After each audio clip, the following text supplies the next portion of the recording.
Hello everyone, this is Defense Politics Asia, and this is the summary for the day of 1024 for the 13th of December, and which is the day before, and there is also all the latest frontline changes up to this point as per the recording.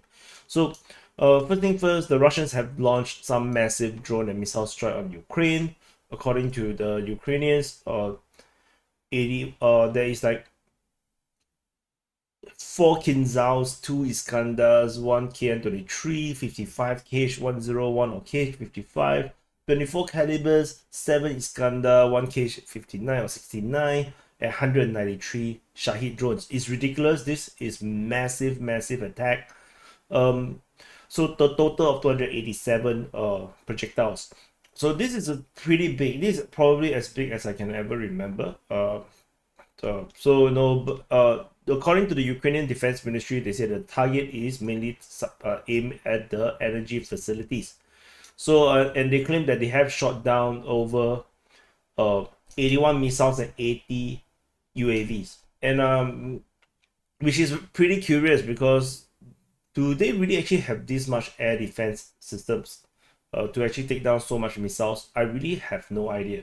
So, it is what it is. So we go into the Kursk front. There is some major updates at the Kursk front. Over in the southern flank, the Russian forces has been geolocated just off Kurilovka. So this is a validation finally for the first time that the Russians indeed has attacked towards Kurilovka and captured quite a number of grounds in this sector. They are on the verge of entering into Kurilovka, which is currently under Ukrainian control since the 7th of August. So this is a pretty significant development, and this actually validates the Russian Defense Ministry's claim of attack at Kurilovka for some time. So that's what it is. In the strategic sense, the Russians are pushing towards Kurilovka as well as Guevo at the same time. No mention of Blakovo, which is probably a sign that it is already captured by the Russian forces.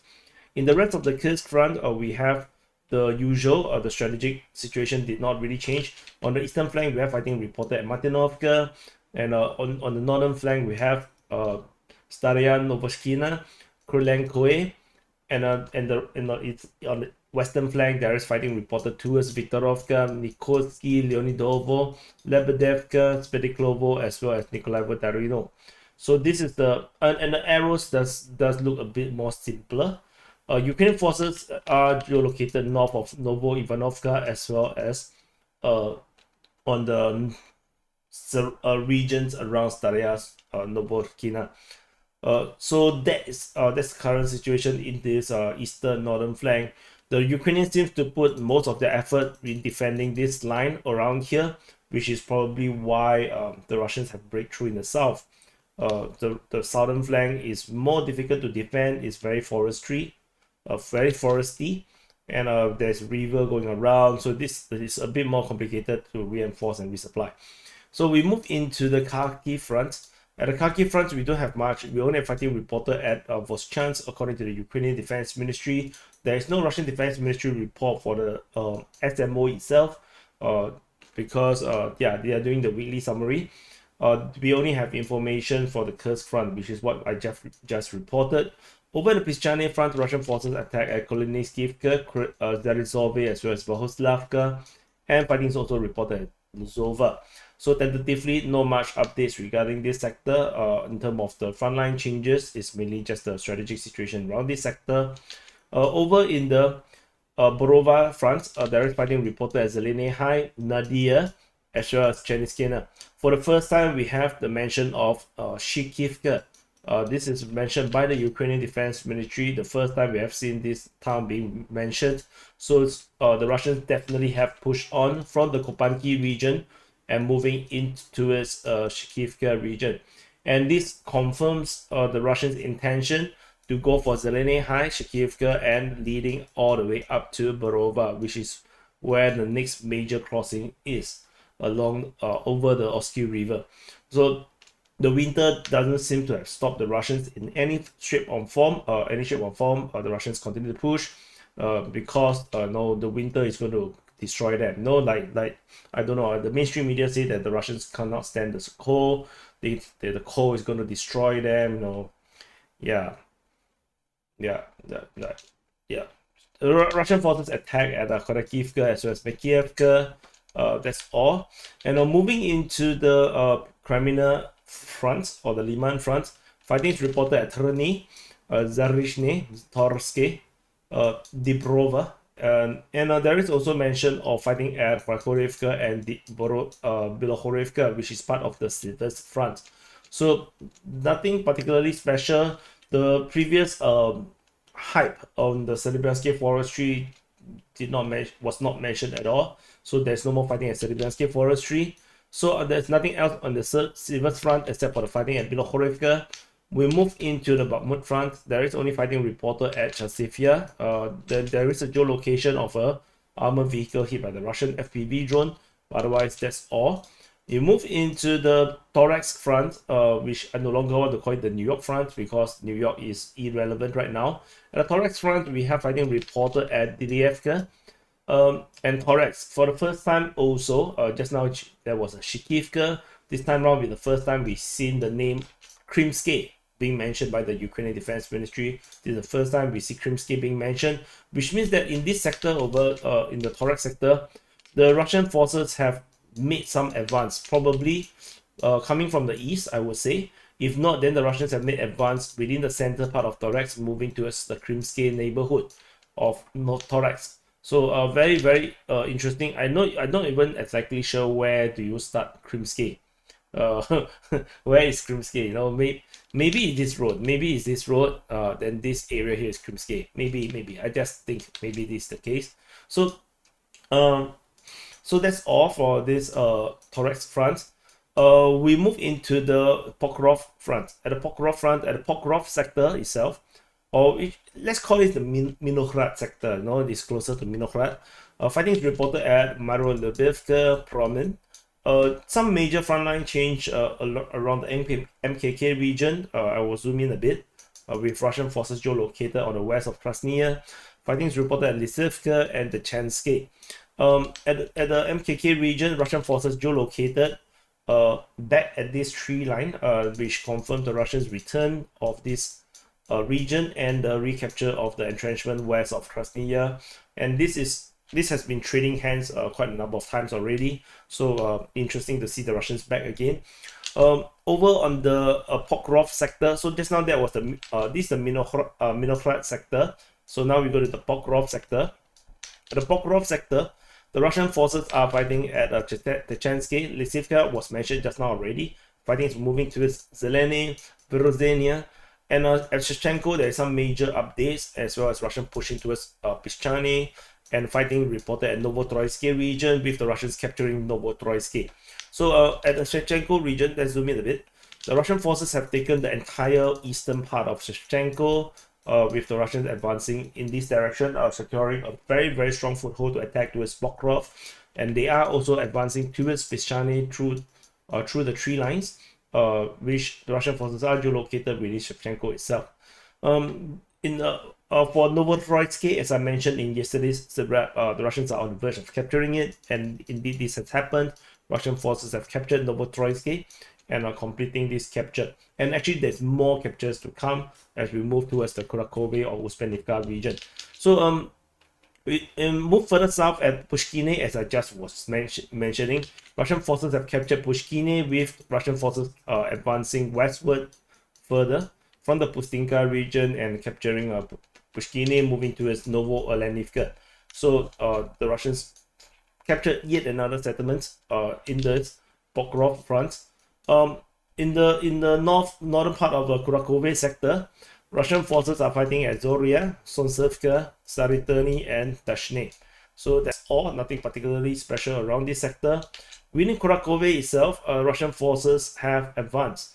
They have been geolocated on the main road, laying some mines, which means that they have captured this entire region here up to the central part, and geolocation of Russian forces in the south of this petition, confirming that the Russians have basically overrun the most of this high-rise zone pretty quickly.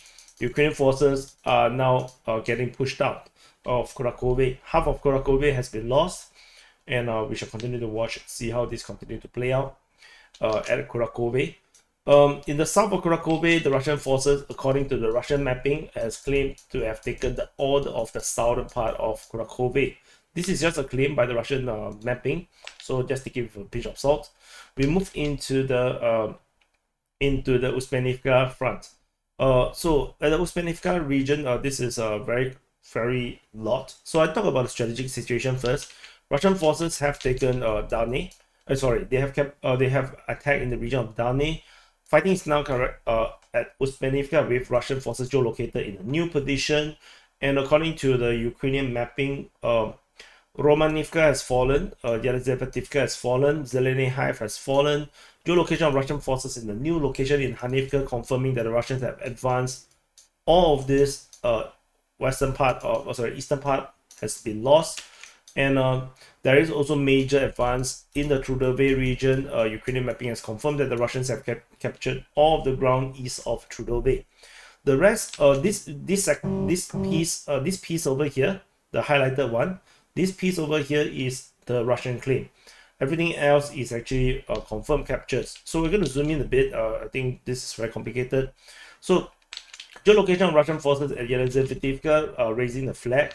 And the Ukrainian mapping, so this I mapped this first. Then I saw the Ukrainian mapping basically consists of literally everything. According to the Ukrainian mapping, this area here is now all Russian control. All of this is now under Russian control. The Russians have taken all of this. And even Hanivka itself is pretty much a gray zone, and the Russians are already pushing towards USPENIVKA, with the Russians geolocated in the eastern part of USPENIVKA, confirming that they have lost half of it.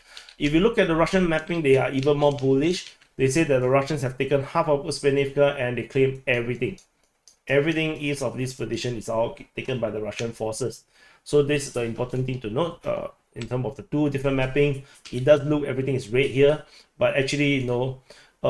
Everything is confirmed by Ukrainian mapping as an audio location except this piece. This piece is a Russian claim. So if you look at only the Ukrainian confirmed stuff, then this is the this is the Ukrainian front line. With impossibility over here, this salient is impossible to hold. This main road is now operationally encircled, so unlikely there's anything there.